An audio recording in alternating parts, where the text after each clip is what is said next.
اللہ کے پاک نام سے اپنے آج کے سبق کا آغاز کرتے ہیں۔ پارہ نمبر 2 ہے، سورہ البقرہ ہے اور آیت نمبر 168۔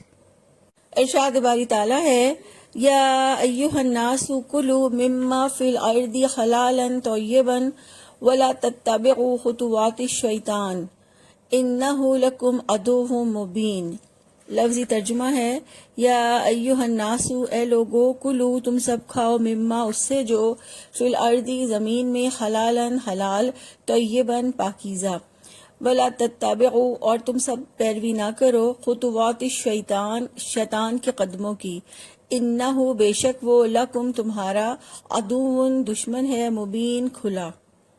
با محاورہ ترجمہ ہے، اے لوگو اس میں سے کھاؤ جو زمین میں ہے، حلال اور پاکیزہ، اور تم شیطان کے قدموں کی پیروی مت کرو، یقیناً وہ تمہارا کھلا دشمن ہے۔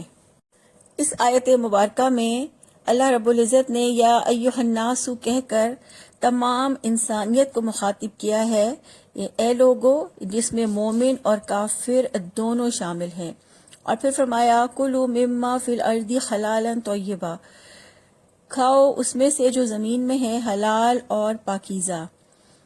اللہ تعالیٰ نے حلال اور پاکیزہ کھانے کا حکم دے کر حرام سے روکا ہے۔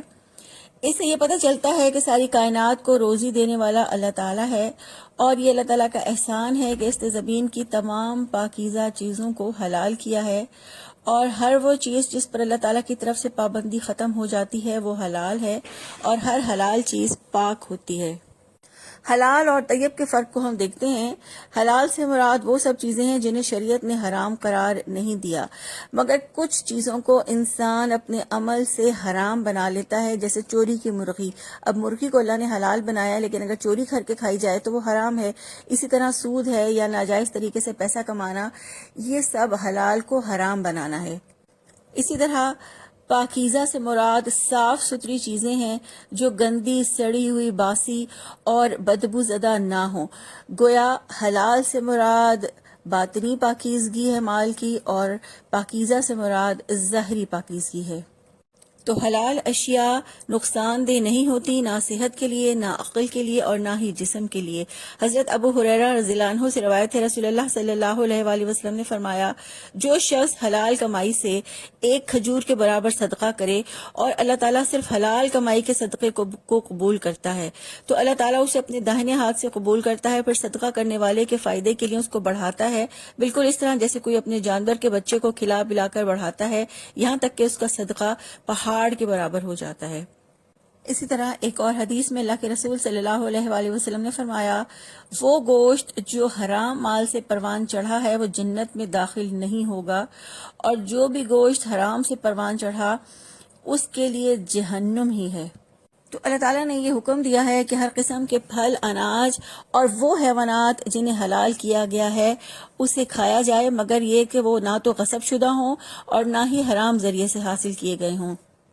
اسی طرح شریعت میں ان تمام چیزوں کو حرام قرار دیا گیا ہے جو کسی بھی طرح سے انسان کے لیے نقصان دہ ہوں، اور اسی طرح ہر اس چیز کو بھی حرام قرار دیا گیا ہے جو کسی بھی انسان کی فطری طلب کو اللہ تعالیٰ کے سوا کسی اور طرف موڑ دے۔ اسی طرح کسی بھی چیز کو اپنے لیے حرام ٹھہرا لینا کوئی سادہ معاملہ نہیں ہے، بلکہ یہ اللہ تعالیٰ کے ساتھ شرک کرنا ہے، یہ اللہ تعالیٰ کے حقوق میں غیر اللہ کو حصہ دار بنانا ہے، کیونکہ حلال اور حرام کا اختیار صرف اللہ تعالیٰ کو ہے۔ حضرت نعمان بن بشیر کہتے ہیں کہ میں نے رسول اللہ صلی اللہ علیہ وآلہ وسلم کو فرماتے ہوئے سنا کہ حلال بھی واضح ہے اور حرام بھی واضح ہے، اور کچھ چیزیں ہیں جو ان کے درمیان شک کرنے والی ہیں، یعنی مشتبہ ہیں۔ تو فرمایا کہ جو ان شک کرنے والی مشتبہ چیزوں سے بچ گیا اس نے اپنے دین اور اپنی عزت کو بچا لیا۔ پھر فرمایا وَلَا تَتَّبِعُوا خُطُوَاتِ الشَّیطان، اور شیطان کے قدموں کی پیروی نہ کرو۔ خطوات سے مراد شیطان کے راستے ہیں جن پر چلا کر وہ اپنے ماننے والوں کو گمراہ کرتا ہے اور اللہ تعالیٰ کے حلال کردہ چیزوں کو حرام کروا دیتا ہے۔ خطوات شیطان سے مراد شیطان کے وہ راستے ہیں جن پر وہ چلاتا ہے، یعنی کفر، فسق، ظلم، گناہ اور حرام کھانے کے راستے۔ شیطان کے قدموں کی پیروی کرنے کا مطلب ہے کہ شیطان کے پیچھے لگ کر اللہ تعالیٰ کی حلال کردہ چیزوں کو حرام کرنا، جیسا کہ مشرکین اپنے بتوں کے نام جانور وقف کر کے انہیں اپنے لیے حرام کر لیتے تھے۔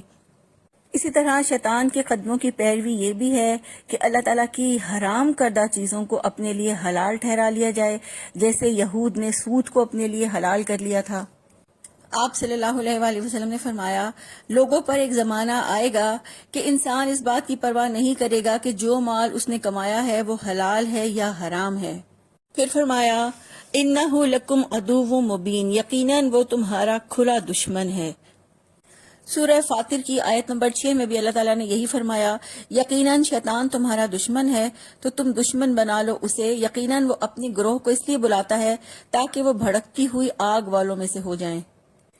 تو اللہ تعالیٰ نے اس آیت میں شیطان کی دشمنی کو واضح کر کے بیان کیا ہے کہ شیطان کھلا دشمن ہے، وہ تمہیں گمراہ کرنے کے لیے کوئی کسر نہیں اٹھا رکھتا، اور وہ تمہیں اللہ کی حلال کردہ چیزوں کو حرام اور حرام کردہ چیزوں کو حلال کرنے کے لیے اکساتا ہے۔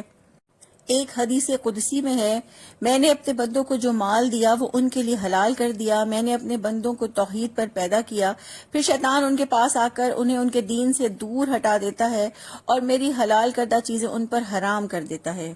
اسی طرح ہمیں ایک روایت سے پتہ چلتا ہے کہ عبداللہ ابن مسعود رضی اللہ تعالیٰ عنہ ایک دن بکری کا پایا نمک لگا کر کھا رہے تھے۔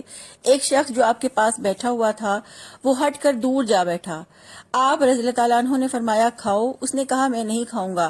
آپ نے پوچھا، کیا روزے سے ہو؟ اس نے کہا، نہیں، میں تو اسے اپنے اوپر حرام کر چکا ہوں۔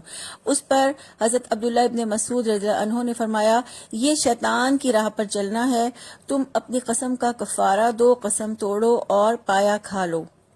اس روایت کی روشنی میں اگر ہم اپنا جائزہ لیں تو ہمیں پتہ چلتا ہے کہ ہم میں سے ایسے بہت سے لوگ ہیں جنہوں نے صرف ناپسندیدگی کی وجہ سے اللہ کی بہت سی نعمتوں کو اپنے اوپر حرام کر رکھا ہے۔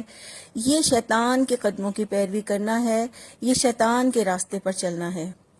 اللہ تعالیٰ سے دعا ہے کہ اللہ تعالیٰ ہمیں اپنی حلال کردہ چیزوں کو حرام کرنے اور اپنی حرام کردہ چیزوں کو اپنے لیے حلال ٹھہرانے سے بچا لے، اور اللہ تعالیٰ ہمیں شیطان کے قدموں کی پیروی کرنے سے بچا لے۔ سبحانک اللہم و بحمدک، نشہد ان لا الہ الا انت، نستغفرک و نتوب الیک۔ السلام علیکم ورحمۃ اللہ وبرکاتہ۔